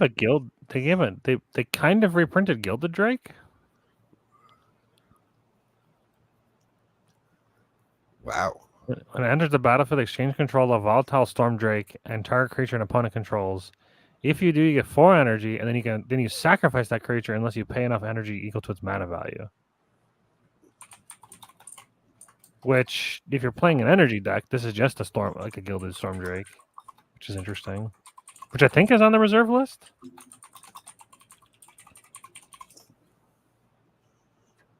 Yeah, so they sort of reprinted Gilded Drake. Yeah, but it's like, a little bit different. Where did it go? Whatever, it's gone. It's Too many tabs. Yep. All right, well, was there anything else you want to talk about, or we good to wrap up? Mostly just been playing a bunch of Hades lately, doing some playthroughs of that. Been doing a little bit of Hades 2 here and there. Definitely still an early access game, so a lot of changes and stuff upcoming through that. Wait a second. Yeah. Have you seen this card? Evolution Witness. Yeah, look at this card. This card, excuse me? Then put 2 1/1s. Whenever 1 or more 1/1s are put on it, return target. Wow. It's an Eternal Witness that can trigger like many times. Yeah. That's solid. It's a common. Huh. This is the card they're banning. This is it right here. This is the one. So, okay, so I don't know if you heard about this. There's a post that they're banning a card in Pauper before it even comes out. This has to be it. This is almost 100% it. This is way too strong for a common for pauper. There's no way this isn't it. Yeah, I mean, I can understand that. It's good. This is definitely a solid I card. assume Bob is doing well. He let us know that he wasn't going to be on for the next month 2 weeks ago, because he has some family coming in town for for the whole month, or I don't know. It's unclear, but he said he'll be back in 2 weeks from now. So I'm guessing. So I guess 3 weeks. It's either 2 weeks or 3 weeks from now. It's unclear. He hasn't said anything in our group chat at all, so he's focused on his family, I guess, which is, that makes sense. Yeah, can't knock him. But that means he has not been playing much Helldivers, which, honestly, just terribly disappointing. I've never played that game, but I don't know. It looks okay. I think I'd get bored of it fairly quickly. If it was free, I'd play it. I did get kind of bored of it. It's fun and everything, but it's just too intense for me, in all honesty. I'm not a big shooters kind of guy, and that is like the height of it. I can't recall the amount of times I've yelled out loud, "This isn't okay. This isn't okay." This card is very strong. This is new, right? That's what I thought. There's no way this card has existed before. I can't believe this is a common. Just make a short about it. New card breaks pauper. This is almost certainly. Let's see. MGD common gets banned pauper before release. MH3. I don't think they've announced.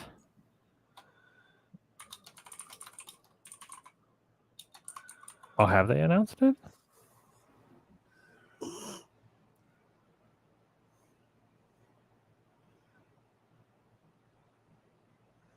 I heard about the sticker banning. Don't really care about that. I always disliked stickers and attractions and the whole thing. Thought it was convoluted. Banned before spoilers start. Oh, that's not exactly. It's pretty cute. Whoever this fairy chick is. This is all that glitters. Where's the post that I read? There was like a post by Verhey, I think it was, that said something along the lines of, "We will most likely be banning a card a few days after the release."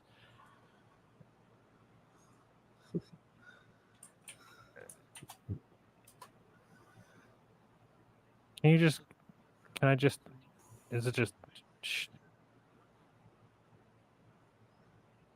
Oh, was it this one?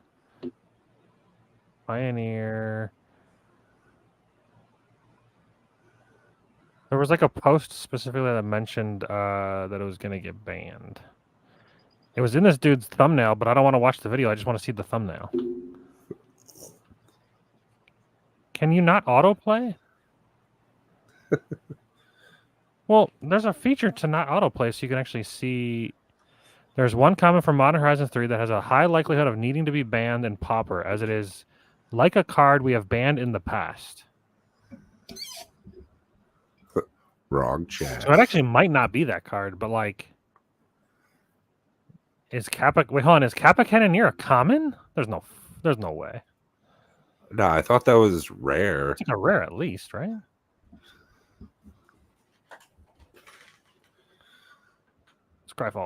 Scryfall, help.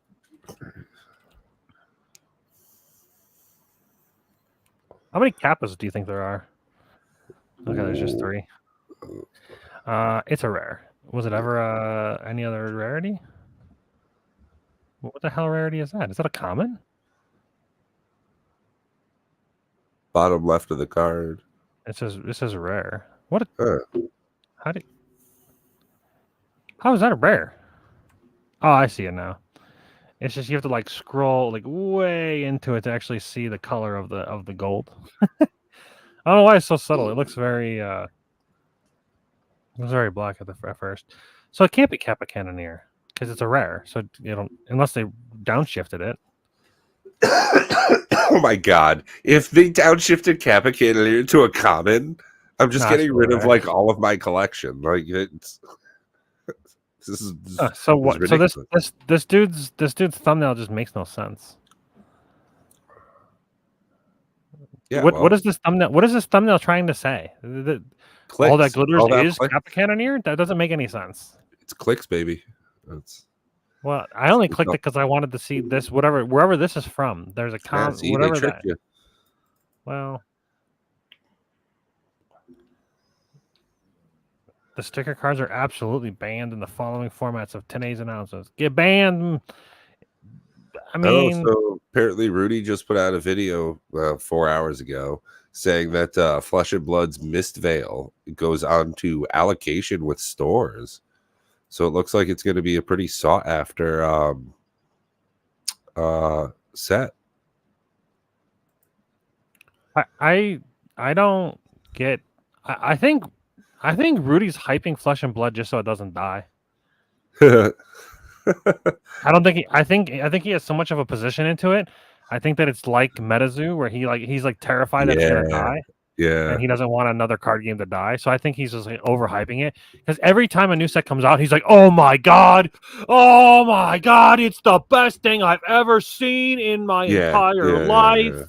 Have you seen it? And then he opens the packs of cards losing money and goes, oh my god, I hit it. It's like you just calculate the dollars and you just lost money. But you're like, well, because he doesn't care. It ain't his money. It's his patron's money. I don't know. The Mist Veil, what is it? The Mist Veil. I don't. The art of Mist Veil. Whatever this is, I like that. What is this? Why does he like that? Flaria, Demon Princess of the Black Sword. Become the hero. So this is some card game I've never heard of before in my entire lifetime, but I'd play it. Crater Maker Sword Strike. When this is Genesis summoned, choose one enemy unit and destroy it. You can always count on me, darling. Standard action. Move this from your graveyard to the bottom of its owner's deck. I see. I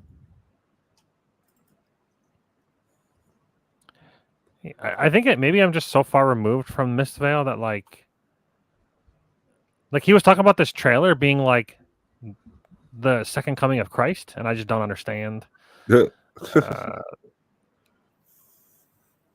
Like he called this anime waifu. This is not anime waifu. I don't understand. Nah, anime waifu. Nah, that looks like a character in episode 7 of an anime series that you have to like do a side quest for. That way she gets you the medicine an old man needs. Not waifu. This is like slightly more anime waifu, but like not really. The art's just not really the anime that I'm like when I think anime waifu, I think like this. This is way more anime than any. Like, I actually started doing this thing where I have like a watch list of stuff that I'm watching now. Okay. I can't click on this because Spice and Wolf has like. You know, I do. It's got boobas, kind of. They're like covered, but it's probably not YouTube worthy. But it's really good actually. Like as an anime, it's not a hentai, but it is borderline kind. There's no like sex. It's just that she's a reincarnated wolf as a god, or she was a god, but she got reincarnated as a wolf or became a person, but is still a god. But she's like less powerful in her normal form. But anyways, she doesn't have clothes on, so she when she shapeshifts from her wolf form to her human form, she just doesn't have clothes on, and they show it ish. So you know, that's all. Yeah, as far as part of the Mist Veil, I gotta say I'm more excited for season 2 of Solo Leveling than I am part the Mist Veil. Sure. You know what I really would like from Flesh and Blood? A multiplayer version. That really needs to come out like anytime. They have one. It's called Pit No, Fighter. no. I mean the PvE one that they've been talking about for 5 years. Oh yeah, yeah. No, they just got that regular multiplayer format. Flesh and Blood PvE. Like, is that ever gonna happen? They announced it like 6 years ago, didn't it? Like, when is that gonna happen?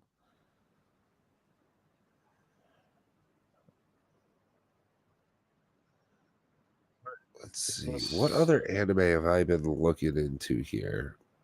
I want to check out Vinland Saga. I heard that was really good. I I've couldn't get seen past the first 5 minutes of it. I've seen some like clips of their fights later on, and it's just holy moly, like really gross, nasty fighting. Um, so it might be worth it. I like that kind of stuff. Like some of the detail that they go into in like Jujutsu Kaisen, like how the body horror aspect of it, for some reason, I really like that stuff. Um, so like Mob Psycho, how they had some like real freaky stuff. I enjoyed that.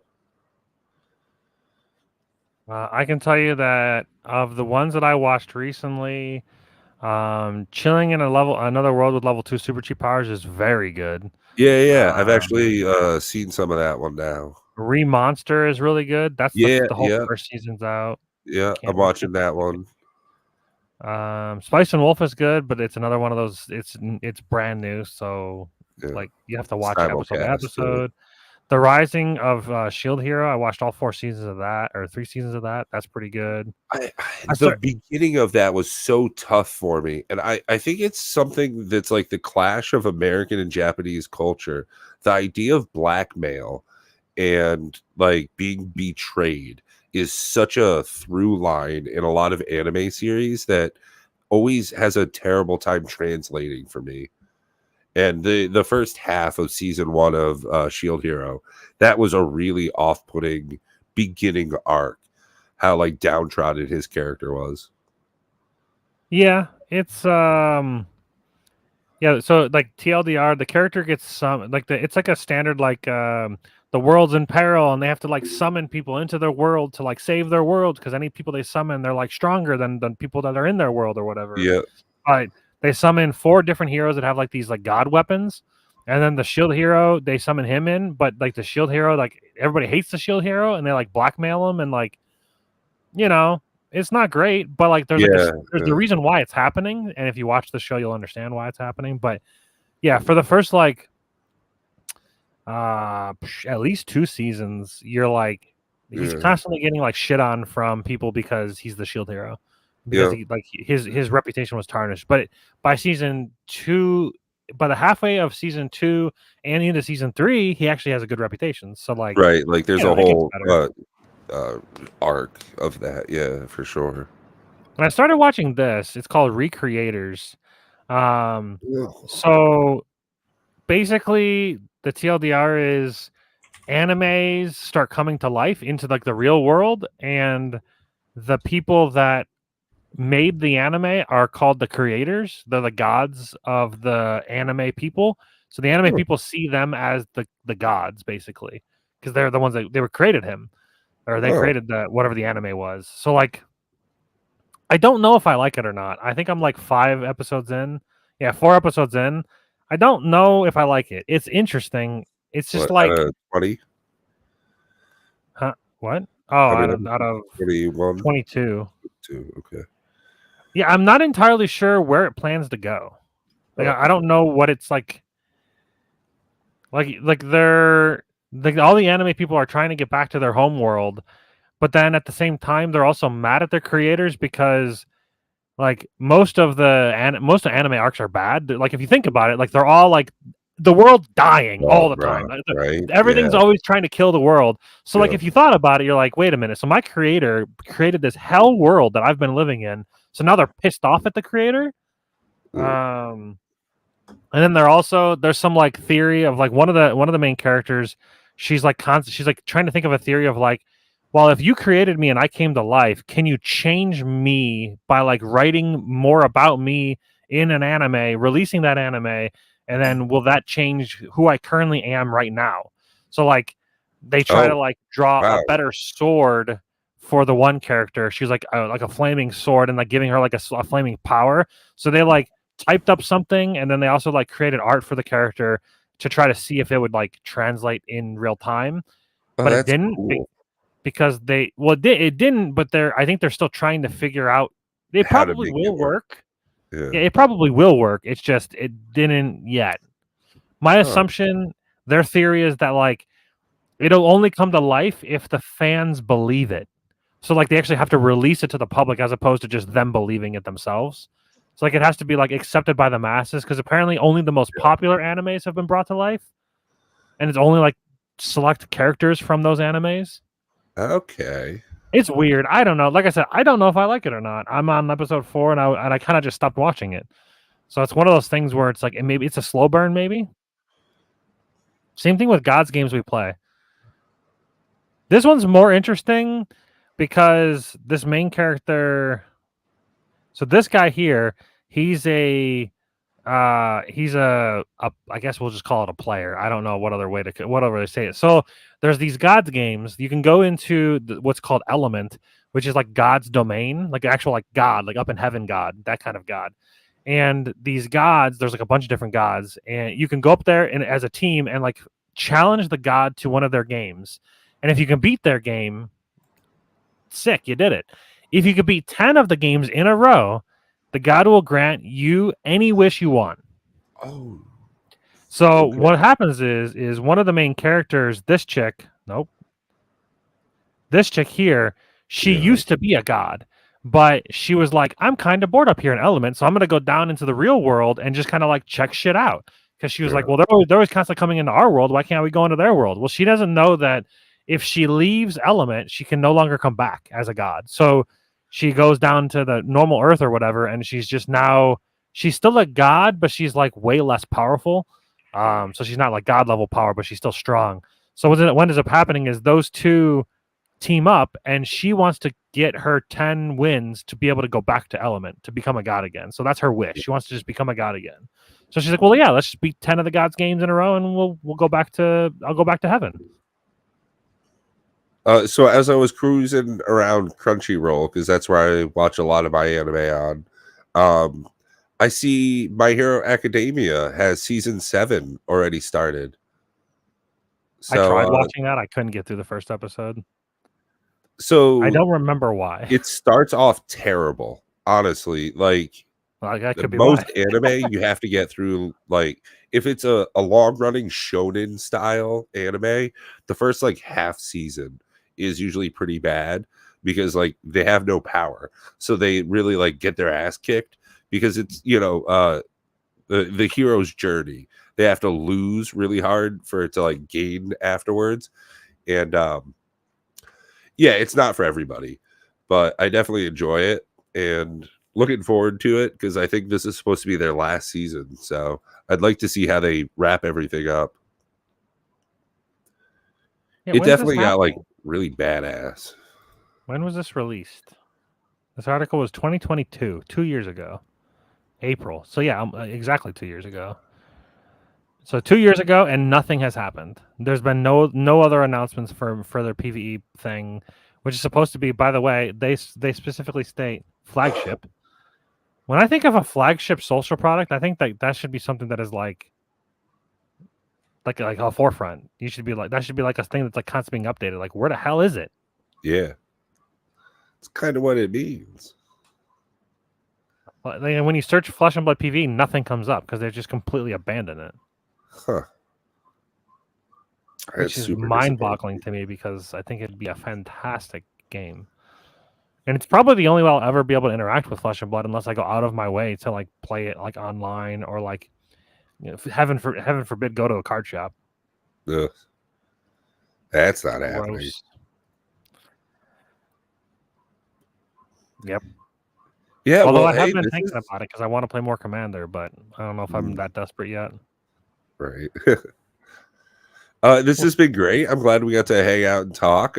Anything else before we wrap up? Nope. I'm gonna go talk Awesome. to myself in a microphone for probably an hour or two. Oh yeah. Yeah, I got one of these. I I got one of these microphones for D&D. So my thought process, I don't know if I'm gonna stick with it. Like I will see. We'll see if it's too cheesy or not. I'm gonna use a voice changer and like change my voice to emulate like a demon or a an angel or whatever. Any of the main like Giga characters that are like demonic or whatever. There's a couple of different voice changers that I found that are really really cool. One of them is called Clownfish. Um, I don't know if me starting this will make my voice get all weird. So I can do. I don't know. Does my voice sound different right now? No. No. Okay. Well, it's unclear what microphone this is currently using. Let me double check something real quick. It might be using NVIDIA Broadcast, which is why. Yeah. All right. What about now? Does it sound different? A little bit. All right. What if I go female voice? Does that sound different? Nope, that's regular again. Really? Yeah. So this. What about helium? Helium should sound like vastly different. No, it just sounds like you. But it might just be the audio coming into StreamYard. It's direct from your mic and not from that app. Well, yeah, but this is supposed to be changing the microphone. It's not. Yeah, I mean, I don't really know. Well, anyways, I have. That's what I'm gonna be doing. You know, trying to. He's working on a thing. Yeah, yeah. It might be cheesy and it might not work because the way I'm thinking, because we're in the same room, so like my voice is going to be heard, but then the voice of whatever I'm saying is also going to be heard, so it's going to be a little weird. Especially when I use the voice that's like there's like one that's like for a female for like becoming Lolth basically. Yeah.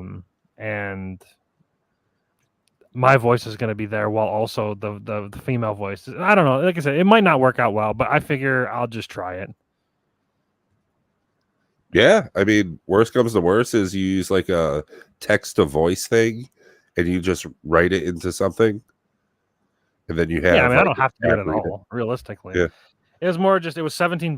So I was like, that's cheap enough to like fuck around a little bit and find out. Yeah, oh, for sure. I've paid more for the games that I don't play. I was, looking at my Steam library because I was going to share some of the Hades 2 update stuff. It was like, man, I've probably got like 80, maybe $100 worth of games that like I haven't played near enough. It's also a possibility that if the YouTube channel starts making money for the D&D side, if we replace all of our microphones with these so that like we have better audio, but each of these would be $17. We need 5 of them, plus we need the audio packs, which I think are like $20 or $30 a piece. So it's gonna be a while. Yeah. But I'm not really too concerned about that side of things. Realistically, our quality is good enough for what it is. It's like a kind of a side thing in the channel. It's not the forefront. But anyways, yeah, that's what I'll be doing tonight, and then tomorrow's D&D. So they're gonna be, tomorrow's episode is gonna be kind of wild, actually. Now that I think about it, so like, there's a chance a baby dies. Oh snap! Yeah, like an evil baby or just like a regular cute one? No. Like, well, I don't know about cute. I don't know, and no baby's cute to me, but maybe that's why I'm okay with just doing trying it. to play to the audience. I don't like kids. They always come out looking like monkeys. Not to say that I want them to all die. Like, they're always kind of wet. Like, ugh. So TLDR, one of the players' old characters has a wife and a kid, and the new characters that they created, one of the characters knows the other character, and they want to go visit him before they go and do their like god saving part, or I guess a god killing part. They're going to get like pieces of a crown to try to like go kill Lolth. Well, when they're going to visit this person, I had an idea that Lolth would come visit them as well. And then like she would like go into the baby's crib room and like grab her out of the crib and then like walk out with her, like, and then do some kind of like scene of like her like being all pissed off about all because they like killed her once before and they like pushed her back into the hells. So like she's obviously pissed off. Plus, two of them are drow and they don't follow Loth anymore, and that's obviously going to piss off Loth. So I was thinking either I kill the baby, which as like a that's how pissed and how like angry she is and how like ruthless she can be, or I capture the baby and the old character plus the wife, and then that gives the players a reason, more of a reason to feel more attached to getting rid of Loth completely. Because right now they're just like Loth is bad, and that's kind of like the reason why they're doing it. Because like but like if they have like a physical attachment to them, like something's on the line, or spider bite, poisons the baby, and they're on like a time frame to be able to get something from like the apothecary of the priestess or some shit like that. But that'll like deter that'll deter the quest from the main goal. That's the problem. There's many things I could do that would like the point is to have a timeline. I guess it could only see that it doesn't really make any sense because the crown that they're trying to go get is supposed to get rid of Loth completely. So like giving the party a timeline to do that faster doesn't make sense for Loth. Loth wouldn't want them to do it faster. She wouldn't want them to do it all. But then if I capture the baby and then say, go get that crown, that doesn't make any sense. Or else the baby dies. Go get the crown or the baby dies. That doesn't make any sense at all. But then if I do it the reverse way, don't get that crown. If you get that crown, the baby will die. Then they're going to focus on trying to get rid of the baby or trying to get the baby back. It's just weird. Yeah, so I don't know. Oh my god. Okay, we're down to 3 people. I'll say it now. Turn it into a baby Drider. Turning it into a drow would be hilarious. No, the Driders. So like they have the bottom half is a spider, the top half is just a baby. Dude, that is some like body horror stuff right there. And then what motivation does that give the characters? Oh, and another thing I'm trying to avoid, just a fight encounter against like a monster baby. Oh, they have to fight the Drider baby? Yeah.